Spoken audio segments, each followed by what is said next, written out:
اعوذ باللہ من الشیطان الرجیم بسم اللہ الرحمن الرحیم۔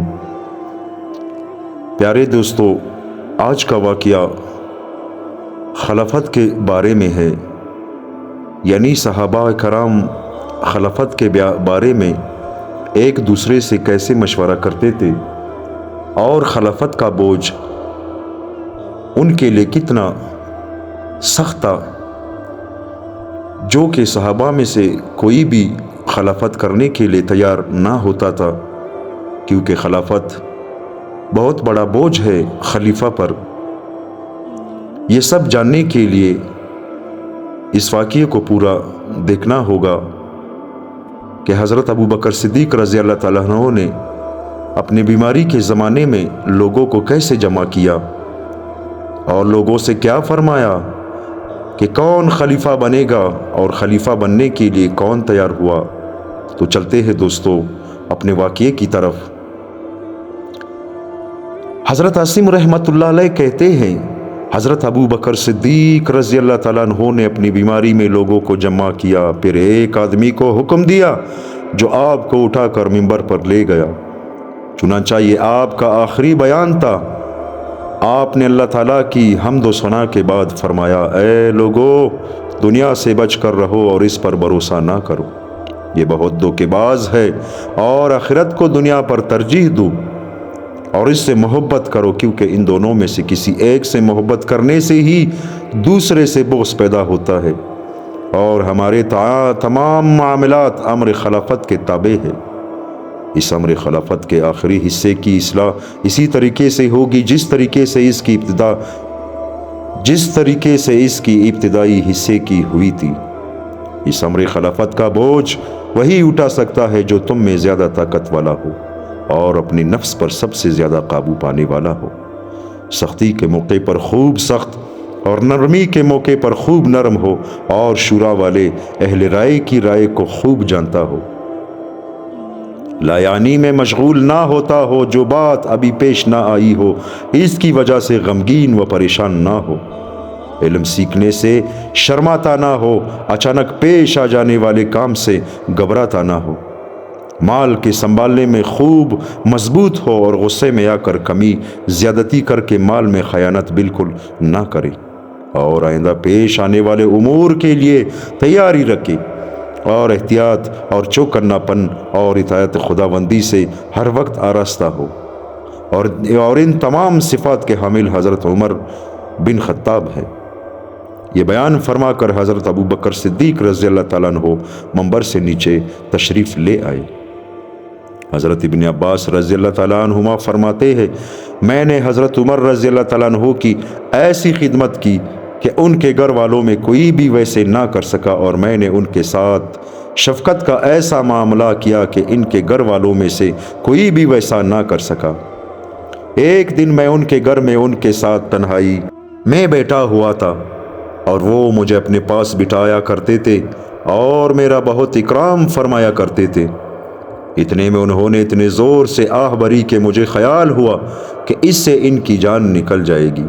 میں نے کہا، اے امیر المومنین، کیا آپ نے یہ آہ کسی چیز سے گھبرا کر بھری ہے؟ انہوں نے فرمایا، ہاں، گھبرا کر بھری ہے۔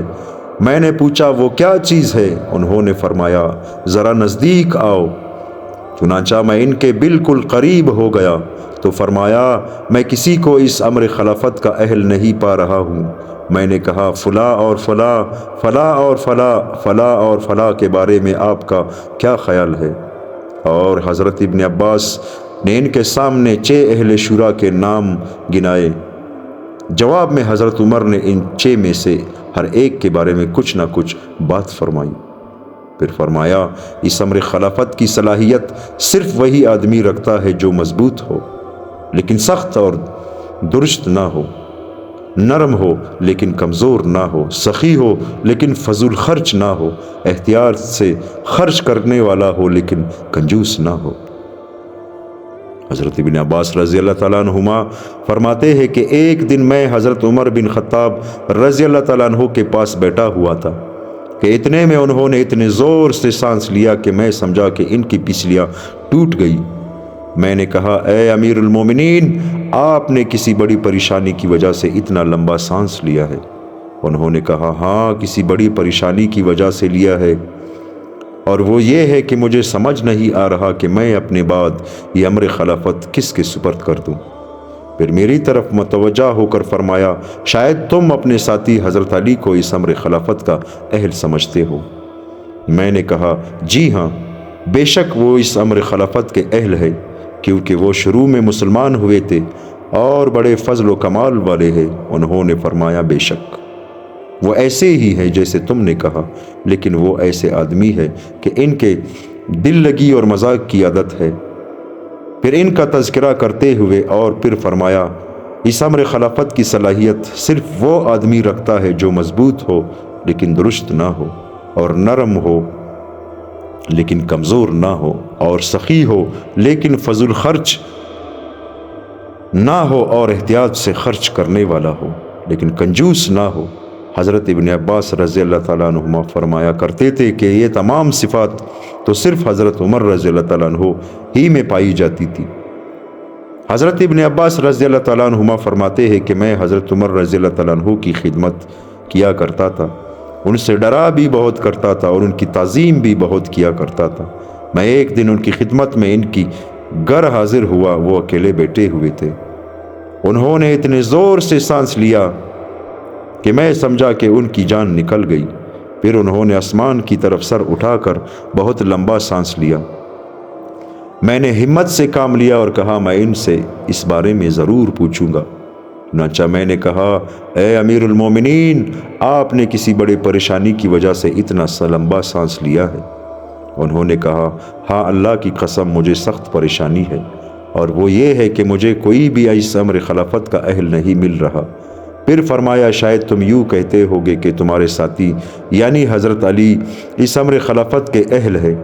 میں نے کہا اے امیر المومنین، انہیں ہجرت کی سعادت بھی حاصل ہے، اور وہ حضور صلی اللہ علیہ وآلہ وسلم کے صحبت یافتہ بھی ہے، اور حضور کے رشتہ دار بھی ہے۔ کیا وہ ان تمام امور کی وجہ سے خلافت کے اہل نہیں ہے؟ حضرت عمر رضی اللہ تعالیٰ عنہ نے فرمایا تم جیسے کہہ رہے ہو وہ ایسے ہی ہے، لیکن ان کی طبیعت میں مزاح اور دل لگی ہے۔ پھر وہ حضرت علی کا تذکرہ فرماتے رہے۔ پھر یہ فرمایا کہ خلافت کی ذمہ داری صرف وہی شخص اٹھا سکتا ہے جو نرم ہو لیکن کمزور نہ ہو، اور مضبوط ہو لیکن سخت نہ ہو، اور سخی ہو لیکن فضول خرچ نہ ہو، اور احتیاط سے خرچ کرنے والا ہو لیکن کنجوس نہ ہو۔ اور پھر فرمایا اس خلافت کو سنبھالنے کے لیے طاقت صرف وہی آدمی رکھتا ہے جو بدلہ لینے کے لیے دوسروں سے حسن سلوک نہ کرے، اور ریاکاروں کی مشابہت اختیار نہ کرے، اور لالچ میں نہ پڑے، اور اللہ کی طرف سے سونپی ہوئی خلافت کی ذمہ داری کی طاقت صرف وہی آدمی رکھتا ہے جو اپنی زبان سے ایسی بات نہ کہے جس کی وجہ سے اسے اپنا عزم توڑنا پڑے، اور اپنی جماعت کے خلاف بھی حق کا فیصلہ کر سکے۔ حضرت عمر رضی اللہ تعالیٰ عنہ فرماتے ہیں اس امر خلافت کا ذمہ دار اس شخص کو ہی بننا چاہیے جس میں یہ چار خوبیاں پائی جاتی ہے: نرمی ہو لیکن کمزوری نہ ہو، مضبوطی ہو لیکن درستی نہ ہو، احتیاط سے خرچ کرتا ہو لیکن کنجوسی نہ ہو، اور سخاوت ہو لیکن فضول خرچی نہ ہو۔ اگر ان میں سے ایک خوبی بھی نہ ہوئی تو باقی تینوں خوبیاں بیکار ہو جائیں گی۔ حضرت عمر رضی اللہ تعالیٰ عنہ فرماتے ہیں اللہ کے اس کام کو ٹھیک طرح سے وہی کر سکتا ہے جو بدلہ لینے کے لیے دوسروں سے حسن سلوک نہ کرے، اور ریاکاروں کی مشابہت اختیار نہ کرے، اور لالچ میں نہ پڑے، اس میں اپنی عزت بنانے کا جذبہ نہ ہو، اور تیزی اور غصے کے باوجود حق کو نہ چھپائے۔ حضرت سفیان بن ابی العوجہ رحمۃ اللہ علیہ فرماتے ہیں کہ حضرت عمر رضی اللہ تعالیٰ عنہ نے ایک مرتبہ فرمایا خدا کی قسم مجھے یہ معلوم نہیں کہ میں خلیفہ ہوں یا بادشاہ ہوں، اگر میں بادشاہ ہوں تو یہ بڑے خطرے کی بات ہے۔ حاضرین میں سے ایک نے کہا ان دونوں میں تو بڑا فرق ہے، خلیفہ تو ہر چیز حق کی وجہ سے لیتا ہے اور پھر اسے حق ہی میں خرچ کرتا ہے، اور اللہ کے فضل سے آپ ایسے ہی ہیں، اور بادشاہ لوگوں پر ظلم کرتا ہے۔ ایک سے زبردستی لیتا ہے اور دوسرے کو ناحق دیتا ہے۔ یہ سن کر حضرت عمر رضی اللہ تعالیٰ عنہ خاموش ہو گئے۔ اے حضرت سلمان رضی اللہ تعالیٰ عنہ فرماتے ہیں کہ حضرت عمر رضی اللہ تعالیٰ عنہ نے ان سے پوچھا کہ میں بادشاہ ہوں یا خلیفہ؟ حضرت سلمان رضی اللہ تعالیٰ عنہ نے ان سے کہا، اگر آپ نے مسلمانوں کی زمین سے 1 درہم یا اس سے کم و بیش ظلمن لیا ہے اور پھر اسے ناحق خرچ کیا ہے تو آپ بادشاہ ہے، خلیفہ نہیں۔ اس پر حضرت عمر رو پڑے۔ قبیلہ بنو اسد کے ایک آدمی کہتے ہیں کہ میں حضرت عمر رضی اللہ تعالیٰ عنہ کی مجلس میں موجود تھا۔ انہوں نے اپنے ساتھیوں سے پوچھا، حضرت طلحہ، حضرت سلمان، حضرت زبیر اور حضرت کعب رضی اللہ تعالیٰ عنہم بھی تھے۔ فرمایا کہ میں تم میں سے ایک چیز کے بارے میں پوچھنے لگا ہوں، تم مجھے غلط جواب نہ دینا ورنہ مجھے اور اپنے آپ کو ہلاک کر دو گے۔ میں تمہیں اللہ کی قسم دے کر پوچھتا ہوں، کیا میں خلیفہ ہوں یا بادشاہ؟ حضرت طلحہ اور حضرت زبیر رضی اللہ تعالیٰ عنہ نے فرمایا، آپ ہم سے ایسی بات پوچھ رہے ہو جسے ہم جانتے نہیں، ہمیں معلوم نہیں ہے کہ خلیفہ اور بادشاہ میں کیا فرق ہے۔ حضرت سلمان نے کہا، میں پورے انشراح صدر کے ساتھ گواہی دیتا ہوں کہ آپ خلیفہ ہے اور بادشاہ نہیں۔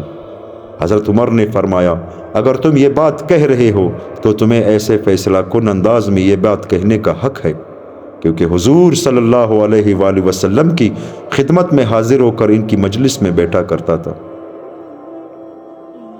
پھر حضرت سلمان نے کہا، میں نے یہ بات اس وجہ سے کہی کہ آپ رعایا میں انصاف کرتے ہیں اور ان میں ہر چیز برابر تقسیم کرتے ہیں اور ان کے ساتھ ایسی شفقت و محبت کا معاملہ کرتے ہیں جیسے کوئی آدمی اپنے گھر والوں کے ساتھ کرتا ہے، اور آپ ہر فیصلہ اللہ کی کتاب کے مطابق کرتے ہیں۔ اس پر حضرت کعب نے فرمایا، میرا خیال نہیں تھا کہ اس مجلس میں میرے علاوہ بھی کوئی آدمی ایسا ہے جو خلیفہ اور بادشاہ کے فرق کو جانتا ہے، لیکن اللہ تعالیٰ نے حضرت سلمان کو حکمت اور علم سے بھرا ہوا ہے۔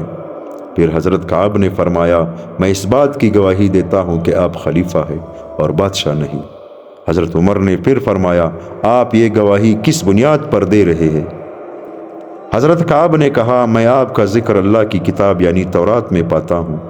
حضرت عمر نے پوچھا، کیا اس میں میرا ذکر میرے نام کے ساتھ ہے؟ حضرت کعب نے کہا نہیں، بلکہ آپ کا ذکر آپ کی صفات کے ساتھ ہے، چنانچہ تورات میں اس طرح ہے کہ پہلے نبوت ہوگی، پھر نبوت کے طریقے پر خلافت اور رحمت ہوگی، پھر نبوت کے طریقے پر خلافت اور رحمت ہوگی، اس کے بعد ایسی بادشاہت ہوگی جس میں کچھ ظلم بھی ہوگا۔